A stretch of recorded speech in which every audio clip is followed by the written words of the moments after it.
Well, good afternoon, everyone. My name is Bridget Maloney, and I am the Managing Director of the University of Waterloo's Corporate Engagement Office called GEDI. It stands for the Gateway for Enterprises to Discover Innovation, and I'm actually here in GEDI on campus at the University of Waterloo, so coming to you live. Before we continue, we'd like to make a land acknowledgement. So we here at the University of Waterloo first want to acknowledge that we live and work on the traditional territory of the neutral Anishinaabe and Haudenosaunee peoples. The University of Waterloo is situated on the Haldeman Tract, the land promised to the Six Nations that includes 6 miles on each side of the Grand River. Our active work toward reconciliation takes place across campuses through research, learning, teaching, and community building, and is centralized within our Office of Indigenous Relations. So I'm very pleased you could join us for this month's 30 Minutes with the GEDI Exchange. It's our third of 3 webinars for this fall. The GEDI Exchange supports the success of startups and scale-ups affiliated with the University of Waterloo, regardless of where the company is located globally. And it actively promotes collaboration among its members, which are both large and small companies, and the university itself. So for today, we'll be focusing on the theme, reimagining, reducing, and reusing before recycling. And to talk about that, I'd like to welcome Kaylee Dale from Friendlier and Dariush Said-Kia from TeTechS. They'll introduce themselves for a moment before addressing that theme. And this topic seems particularly appropriate this month, considering that the UN Climate Summit just ended, and yesterday was actually US National Recycling Day. So then at the end, we'll go through some audience questions, and the panelist portion will be 30 minutes in length, followed by a short optional 10 minutes of Q&A, if you're able to stay with us for that. And of course, throughout the webinar, please send your questions via the Zoom Q&A. Just click on the Q&A in the bottom center of your window. This event is being recorded and will soon be uploaded to GEDI's YouTube channel. And so now I'd like to turn it over to our guests to introduce themselves. And let's start with Kaylee to introduce herself and Friendlier. And then Dariush, if you could introduce yourself and TeTechS following that. So perhaps they could come on camera. Great, nice to see you. Thanks for joining today. So Kaylee, perhaps you could introduce yourself and tell us about Friendlier.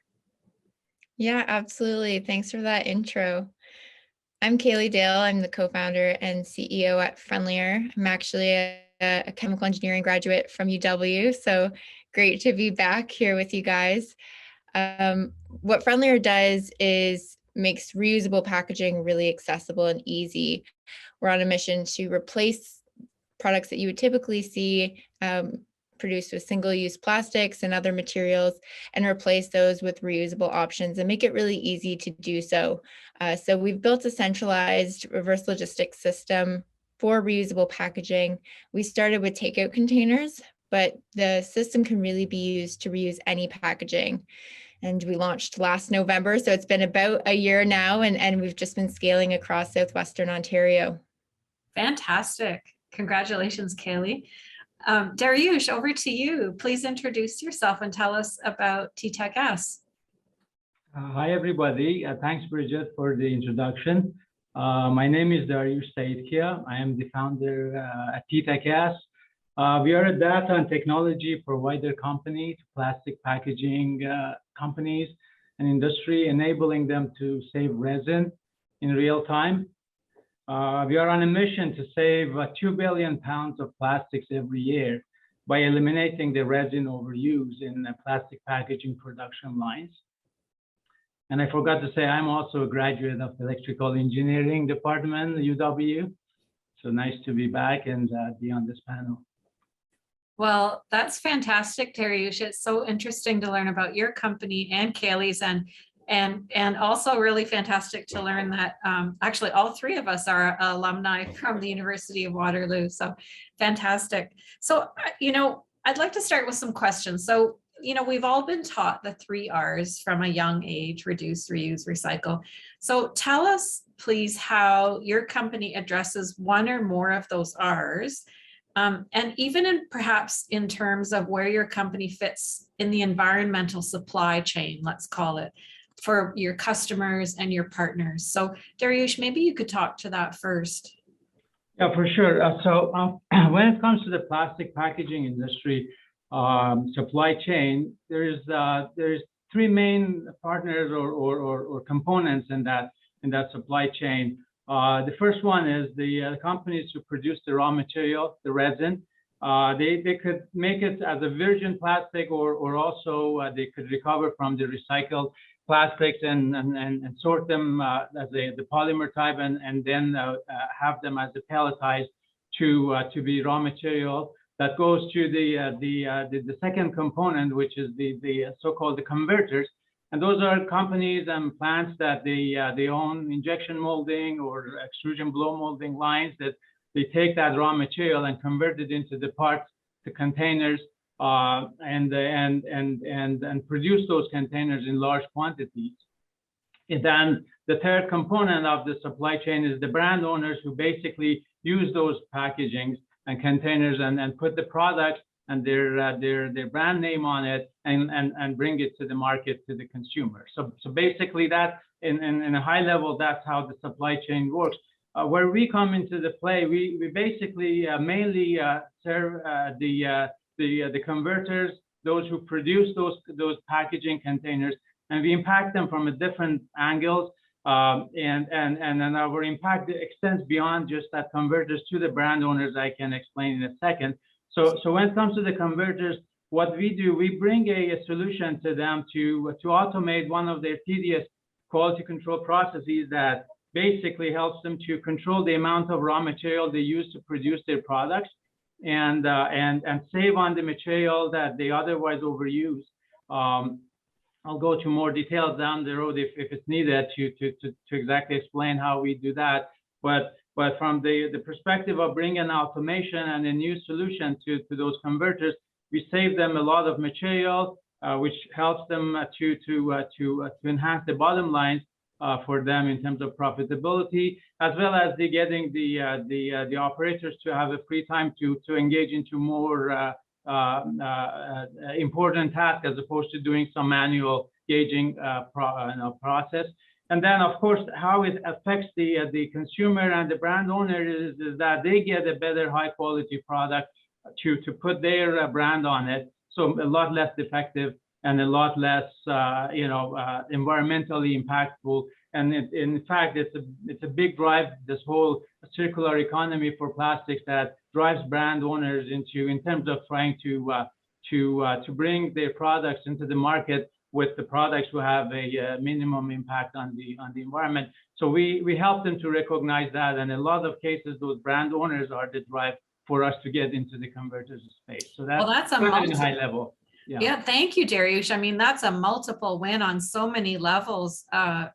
Improved resin, less resin, savings for the company, sales for you, and of course, best of all, less footprint on the environment. So yeah, congratulations. Yeah, we say that everyone wins with this solution, so nobody loses. Exactly. And then Kaylee, over to you to touch on that. How does Friendlier fit into this? Well, how do you address which of the 3 Rs? And then, how do you fit into that supply chain, let's call it, from a customer point of view or a partner point of view? Yeah, absolutely. Dariush, I love that you mentioned circular economies, because that's what we are constantly talking about. I think oftentimes we talk about just recycling as a circular economy, but really that's kind of the biggest loop and kind of the last step in what we can do to eliminate waste. And we're really focused on actually the reuse piece. So rather than kind of the linear take, make, dispose model that we're so used to in North America because it's so convenient and easy, we're reimagining that and looping that back around so that we can reuse products and materials multiple times and really capitalize on the value of those products If you think about it, we're manufacturing, putting all this money into getting the raw material, transporting that, producing, transporting it, using it once and then transporting it to a landfill somewhere. There's a lot of money spent, a lot of energy, a lot of resources wasted when we could really just capitalize on the value of those products and materials, use them again, repurpose them. And that's what we're focused on doing at Friendlier, and making it really easy to do that, because that's the one thing about single use is it can sometimes be more convenient. And so focusing on bringing that convenience to the other options like reuse. But I mean, they're all very interconnected. Our products are manufactured with some recycled content, and any of our end-of-life products go straight to a facility that handles our materials and can produce a new product from there. And so it's not just one cycle or, one answer. It's really a combination of all of the different pieces coming together to create these intertwined loops and, just diverting products away from that end of life kind of landfill situation. Well, that's excellent, Kaylee. Thank you. I mean, for your company and for focusing on that aspect of the whole, reducing the impact to the environment. So I'm curious what inspired each of you to go down this path, go down this road that you've each gone down. Maybe Kaylee, why don't we continue with you? Yeah, for sure. So I was a chemical engineering student. I graduated in 2020, so haven't been out for that long. And I did most of my co-ops in process engineering, as did my co-founder at different manufacturing plants around Ontario and around the world as well. And when you're in those settings, I think you become really aware of the waste that's produced, not because they're terrible companies, just because when everything's aggregated together in a manufacturing setting, you can really see the scale of the waste that's produced. And so we became very interested in how we could reduce that, make an impact. And when we were in our third year, we had the opportunity to travel to Sweden. We did a term abroad there. And we were just, so excited about the circular economies and initiatives they had there, integrated into their societies. And we wanted to bring that back and make it work for the North American consumer and integrate that into how we do things here. And so that was really what inspired us, rather than getting a job after graduating.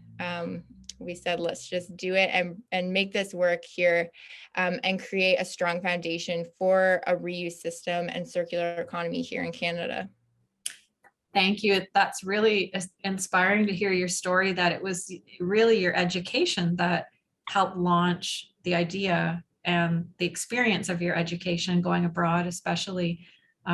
That's a really fantastic story and path that you're on. Thank you.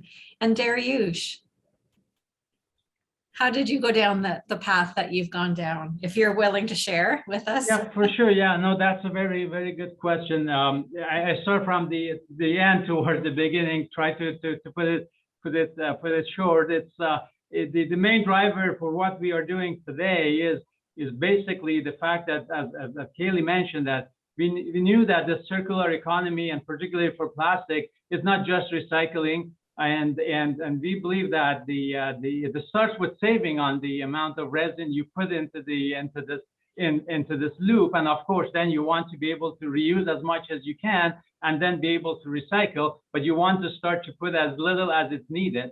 So that was a big drive, and we knew the volume of the plastics are being used or injected into this loop every year. It's huge amount of plastic that is coming into the consumer's hand, and there's no way to get out, remove all of that. You have to work in a way that you can minimize the amount of impact it has on the environment. So we could see that we have a room to play here, and it came from the technology that we developed at the University of Waterloo many years ago, that gave a unique ability to be able to basically approach plastic industry, and in particular be able to tackle any type of plastic that's being produced and help them to quality control it a lot better than they can do with any other technologies. So we perfected that technology and then found a home that it can have an impact in a global stage. So those two came nicely together, and we are trying to make it from a business model perspective to work as well. which we have been pretty successful to this point, and the future looks really good. So that's kind of, it comes from a technology and from a the global level impact perspective. We brought those together, and that's awesome. Thank you, Dariush. And actually, to follow on with that, maybe I'll continue with you, Dariush. Could both of you or one of you describe, the impact you've had so far? So from a business perspective, I'm thinking, ROI or something similar, and an environmental perspective to that. Is there something you can share with us along those lines, Dariush? Yeah, for sure. Like when you look at from a big picture perspective, every year there's almost 2 trillion plastic containers are being produced. So that is huge. That goes almost 200 billion pounds of resin, plastic is being used. From a dollar amount, it's in the billions, trillions of dollars of raw materials. So and it is obvious that this whole process of using this raw material and producing plastic parts, and I'm just talking about plastic containers, most probably same amount for the parts that goes into car manufacturing, and same amount into some other areas that plastic is the main player. So we're talking about a gigantic amount of raw material, and it's obvious that the production of the process is not 100%. A lot of areas that are being wasted or overused, and it's a last century techniques and all that. So there is a lot of room to save. At least we believe 10 to 30% of that raw material is being overused, and there are ways to reduce it and save it. So we have come up with a technique that helps in that regard to save some of that resin that otherwise is going to be overused. If you come up in, so that's from a global perspective. Even from a one plant perspective, almost every production line is using about $7 million of material every year. And if you even save 5 to 10% for them, that is in the hundreds of thousands of dollars per year per line. Some of these customers of us, they have 50 to 100 lines. So that adds up to millions of dollars directly to their bottom line, because raw material in this industry is almost more than 50% of the cost of the production. It's highly commoditized. So that's kind of is the ROI impact just from a return on investment perspective. Very interesting. Thanks, Dariush. And then Kaylee, is there something similar you'd like to comment on? Yeah, definitely.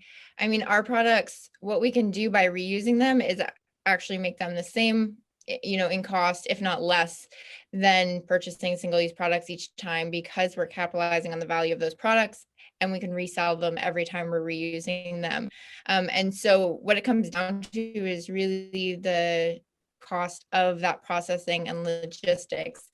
And that's where the scale comes into play. And by creating a centralized system with different brands participating, we can, use the scale of economies to our advantage, and make those costs really competitive with single-use products. And so for our customers, cost is very similar to what they'd be, purchasing already with single-use products. From the environmental kind of ROI, you have to look at it as well with reuse. If you're making a more durable container, how many times do you need to reuse it before, from an energy perspective, you've surpassed a single-use product.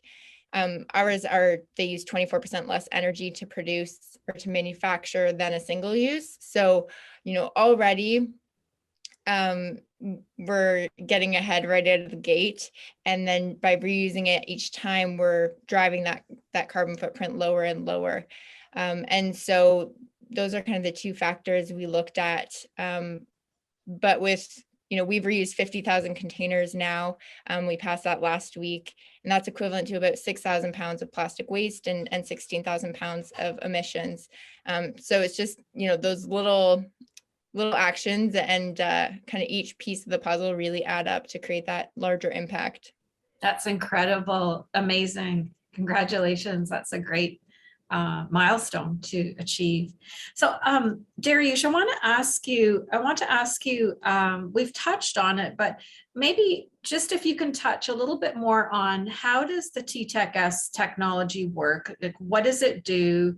And you know, you have touched upon how it impacts your customers, but I think understanding maybe a little bit more about the technology. And then a related question to that would be, well, if you're reducing the amount of plastic resin, does that affect the structural integrity of the end product?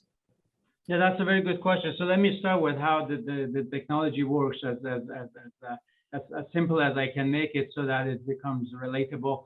So our core technology is a sensor technology, a measurement technique that we use to be able to see through any type of plastics, and regardless of their color or their opacity or transparency and all that, which is basically, believe it or not, it is a decades-old challenge. Any existing non-contact techniques that could do a check on a piece of plastic has been limited to just a subset of these type of products.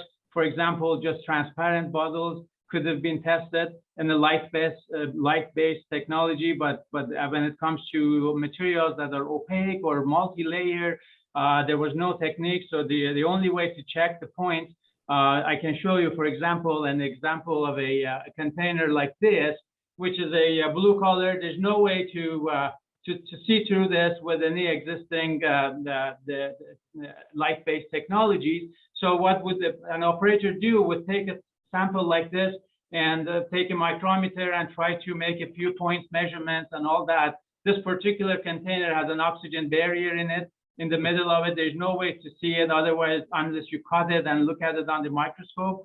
So this was a decade-old problem, and it's important to do those checks to, as you mentioned, Bridget, to be able to, first of all, make sure there are no weak points. In fact, there is a lot of risk to have a weak point on that product because you don't get the chance to check them properly, and manually checking it in a very infrequent fashion is not the right way to do that. So with the solution be brought into the market, which basically solves that sensor part of it, which now we are able to measure any type of plastics in any form and any composition. And also to bring a complete solution, we added the automation around the sensor technology that now it's almost hands-off, fashion for a production line to be tested. On the most frequent fashion, a lot more points get tested. So it does two things. First of all, it makes sure that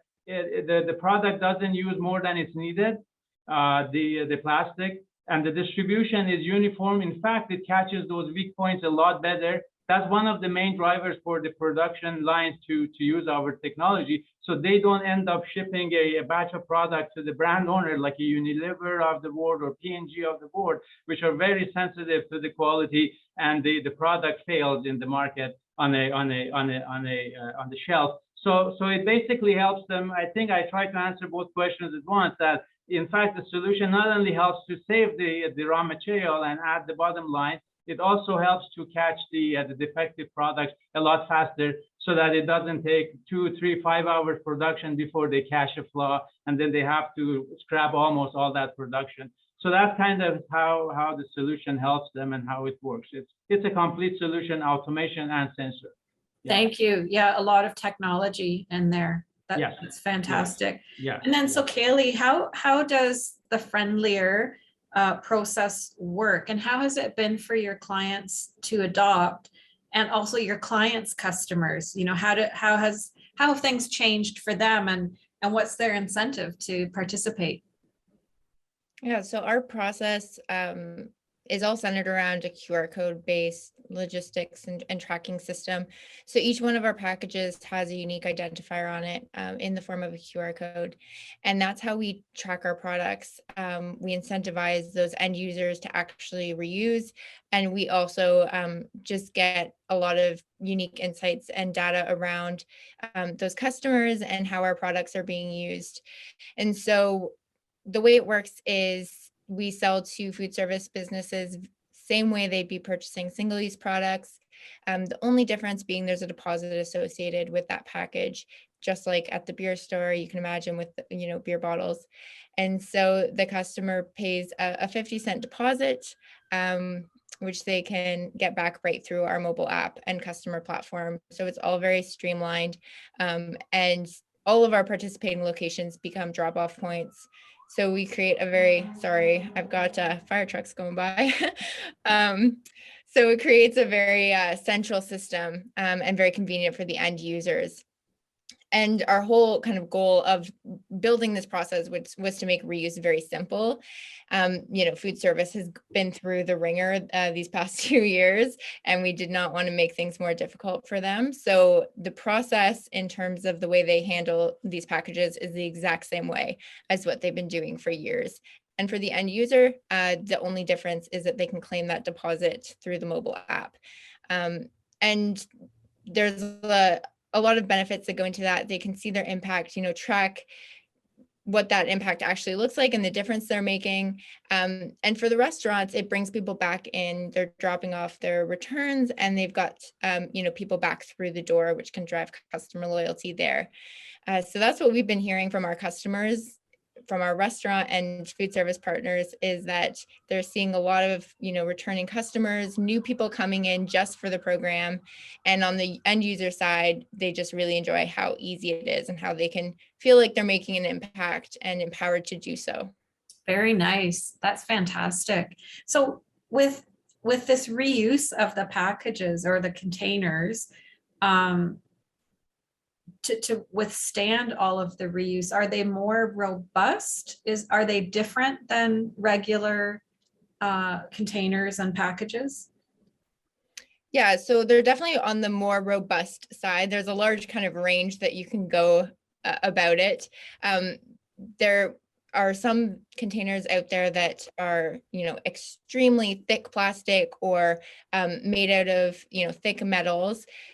Those are not our containers. We chose something that's a lot more similar to what people are already currently using, and that don't have as large of an energy footprint for manufacture. And we did that, I kind of mentioned previously, because our products are better from an environmental, energy footprint perspective after a single reuse, whereas some of these, more heavy duty products, you have to reuse hundreds, if not thousands of times to actually, even out the energy required to manufacture and source those raw materials.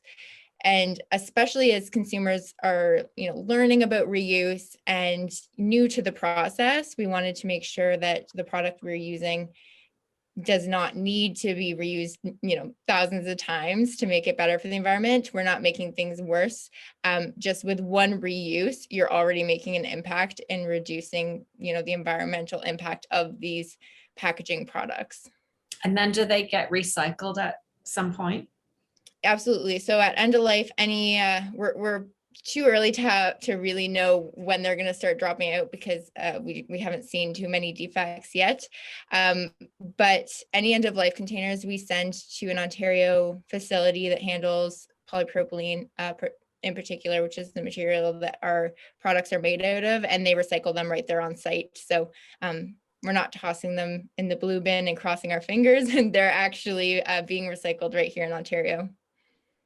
Thank you. So just one last question, both of you particularly would know that our future well-being, whether to reduce greenhouse gases, pollution, and so on, it depends on us considering many aspects beyond just reducing and reusing. So maybe could you describe other challenges that your company faced along the way, maybe ones that have arisen that you didn't initially anticipate? Maybe there's, human acceptance of this new process or of new ways of manufacturing or other experiences. Maybe just touch briefly on that. And maybe Kaylee will continue on with you. Yeah, absolutely. I think a huge challenge that you have to overcome is just all of the greenwashing out there and misinformation. People are very just distrusting of anything that says, it's sustainable, because there's so many things out there that are just throwing these words around, and, they're actually worse off. We've had customers that are paying double or triple for biodegradable plastics, but there's no plants or facilities around here that can actually handle those. So they're going straight to landfill and they can't be recycled. So they're really arguably worse for the environment than just using a regular recyclable container. And so battling through all of that misinformation is a struggle, and just educating and getting through to consumers and those businesses about, you know, what's really going on and how we can really make an impact from an environmental standpoint. Thanks, Kaylee. And Dariush, do you want to comment on that, you know, kind of unique challenge, whether it's that you may have faced, your company may have faced, even from the human behavior point of view? Yeah, for sure. Yeah, the biggest thing that is, I think it's not just unique to us. It's about when you bring a new category into the market. In this case, the resin saving solution is a new category within the plastic packaging manufacturing space. In the beginning, you've got a bit of a resistance. A lot of people are resistant to change, right? And until they see the benefit, so you really need the early adopters. That whole classic chasm crossing and all that comes into the play. So we were not the exception from that, and we've been seeing that a little bit in our process to the market penetration. So that is not surprise, but it is something that exists for us as well. And then getting the ROI fit to those early adopters who can see the benefit right out of the bat.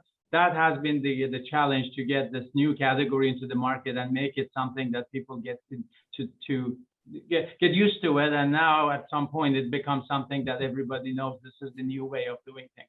So Right. that is the challenge that typically exists, and we have seen it. Right, right. Well, thank you, Dariush and Kaylee, so much for this panel portion. It was so interesting, and I really appreciate your learning so much and you sharing so much with the audience. So at this point, we're going to turn it over to the Q&A portion of the webinar. And so we're a little past the 30-minute mark, but I wanted to hear, there were such interesting comments that you had to make. So now I'm hoping the audience can stay just for 8 or 10 more minutes. But for anyone who has to drop off, thank you so much for joining us. And, you know, if you want to exchange any thoughts with Friendlier or TeTechS, please let me know. We, you know, of course, won't exchange contact information outside of the university. We would only do it, any introductions at your request. So just always feel free to reach out to me, Bridget Maloney. My email address is on the GEDI homepage where you registered for this event. And we have a next webinar will be in 2020 on January 18th. We'll be taking time for a holiday break. So that topic is still being finalized, but we have so many interesting GEDI Exchange members that we know it's going to be a really compelling webinar on January 18th. And you'll receive a link to register for that webinar as the date approaches. And in the meantime, please do follow GEDI on LinkedIn and Twitter and sign up for our monthly newsletter, and you can stay informed of news and events. So for those able to stay on for a few more minutes, we'll now begin the Q&A, and I'm happy to start that. And want to thank those in the audience who already submitted questions through the registration system in advance. And also during this webinar, some have come in. So I've been provided with the questions, and Kaylee and Dariush, you're both welcome to contribute to the discussion of the questions. But given we just have a very short amount of time, we'll try and keep the answers short. So here's the first question. It comes from the live audience, actually. So could the TeTechS technology be used for the quality control of the reusable packing that Friendlier could be promoting? The short answer is, of course, yes. It's another plastic packaging, particularly at the production the stage. We can definitely contribute to produce it in a better quality. Yes. That's awesome. And then also for Dariush, are you able to mention any products that we would interact with in our day-to-day lives that have benefited from TeTechS technology? One that is, I'm pretty sure most of people have definitely used it and seen it on on the shelf is those energy drinks that are from onshore or similar brands, that the production of those are all we are contributing to the quality control of it, and as well as the Nutella jar. We know in a lot of production lines, our machine is used to control the quality of those jars. So those two maybe are the most familiar ones. Okay, thank you. Dariush, next question comes in for you. So it came in through the registration process, asking about what it takes to integrate your solution into an existing production line. So first part is, how does one design it into the production process? And then second, how does one physically integrate it into the existing infrastructure?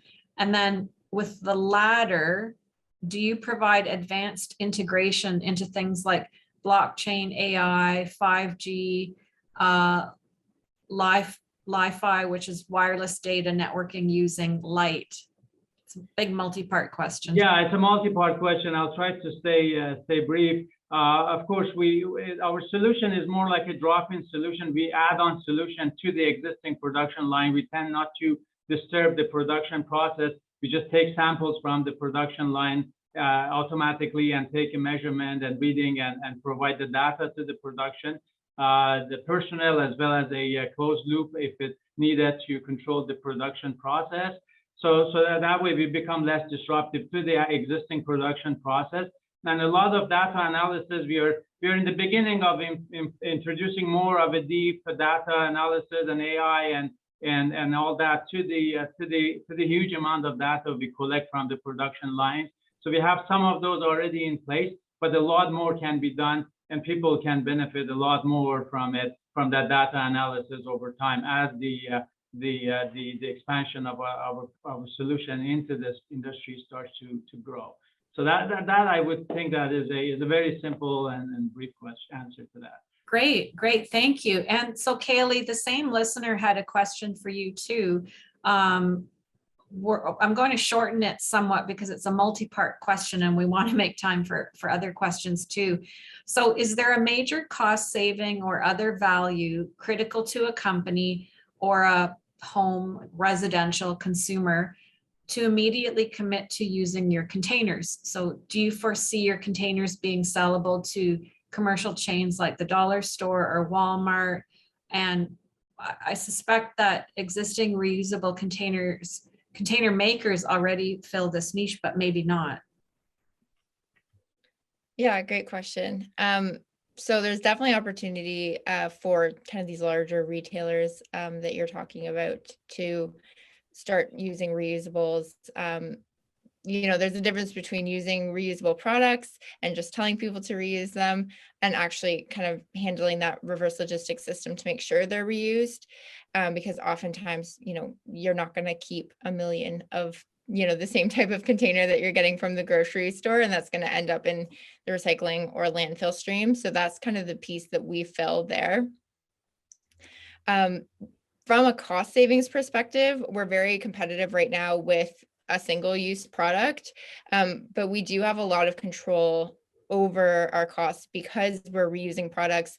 There's been a lot of fluctuations in the supply chain right now, and a lot of costs for these virgin materials are rising rapidly. And by reusing, we can control a lot of those costs because we're keeping the products in the loop and we need less of those raw materials. And then there's also kind of new legislation coming into play. The Blue Box Overhaul program in Ontario is one that we've heard a lot of brands talking about.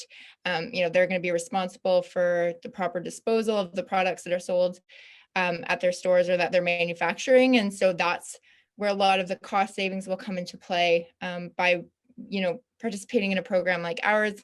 They know where their products are ending up and can make sure that they're not, ending up in the wrong places.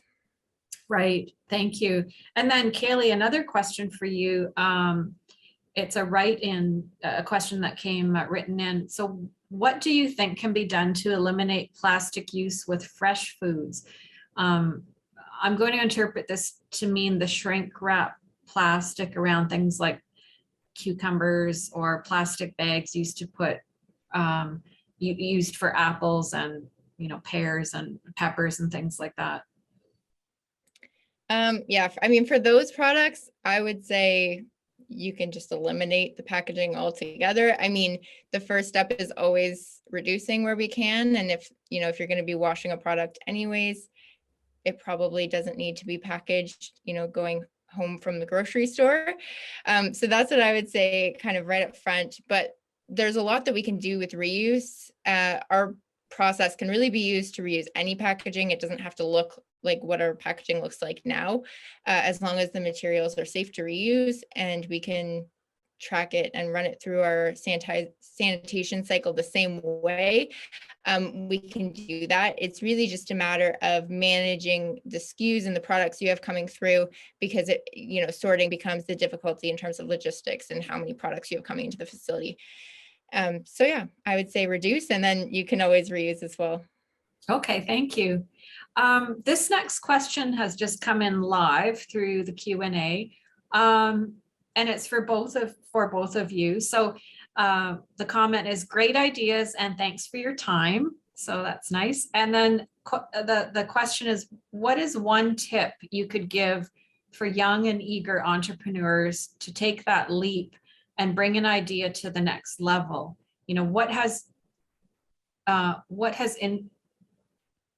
Sorry, I'm just reading. Is that the wording's a little unusual. So what has influenced both of you to start your journey?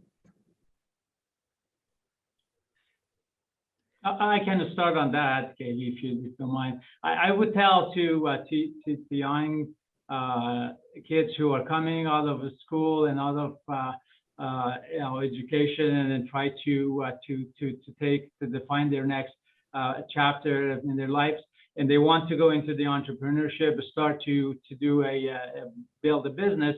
First of all, don't underestimate the challenges that you are going to face. Always be prepared. And then once you're in, don't be disappointed if there are things that don't go the way you decided, you thought you wanted it to go, or you tried. Always try to find another way, and there always will be another way to take your idea forward and fine tune it and make it a success. So be prepared and stay strong, and don't give up, and never give up on your dream. That's what I could tell from what I've learned. Thanks, Dariush. Yeah. Practical advice. Kaylee, over to you. I would say pick a problem that you're really passionate about. As Dariush mentioned, it's going to be a big challenge. And if you don't feel really passionate about it, it's going to be more difficult to follow through. Start with the problem and start small with testing and just dive right into it.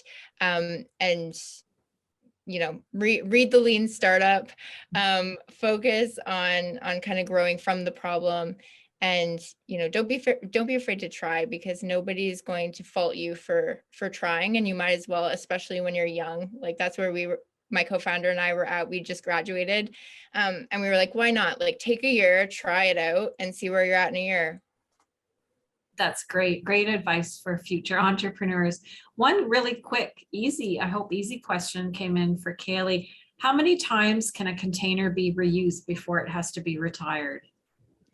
Our containers have been tested up to 100 times very thoroughly for, material degradation or leaching or anything like that. And that's where they stopped the testing. So that's kind of the theoretical answer. There was nothing wrong with them at that point. That was just where the testing went. Our cycle time is quite long. It generally takes a few months from when we send it out to when we get it back from the restaurant. So we're still kind of nailing down how many times we'll actually get in real life. But theoretically, it could be over 100 times. That's great. Thank you. So we're at the end of our session, and I want to thank the audience very much for joining. And I want to give a really big thank you to both of you, Kaylee and Dariush, for your insights and your experience. It's really much appreciated, and your time. So if anyone in the audience wants to exchange some thoughts with Friendlier and Kaylee, or TeTechS and Dariush, please let me know. As I said, your contact info won't be shared outside the university. We make introductions one-on-one at your request. And again, if any of you in the audience have more questions, or you heard something today that intrigued you, to explore with these companies, or you'd like to learn more about JEDI or the JEDI Exchange, or more about connecting with the university, please feel free to reach out to me, Bridget Maloney. You can find my email on the JEDI homepage where you registered for the event, or it's there on the screen, actually, bridget.maloney@uwaterloo.ca. So as I mentioned earlier, we'll be taking a holiday break with the webinars. And so our next webinar is January 18th. And the topic is being finalized, but we have so many new JEDI Exchange members and a lot of activity at the university and at JEDI. So we have lots of very interesting topics to choose from. And you'll receive a link to register for that webinar earlier in January. And it's also shared, all our news and events are shared on JEDI's social media channels, LinkedIn and Twitter. So please sign up for those. And we look forward to seeing you then. This ends our session for today. And so until January, have a very happy holiday season. Thanks, everybody. Have a great day.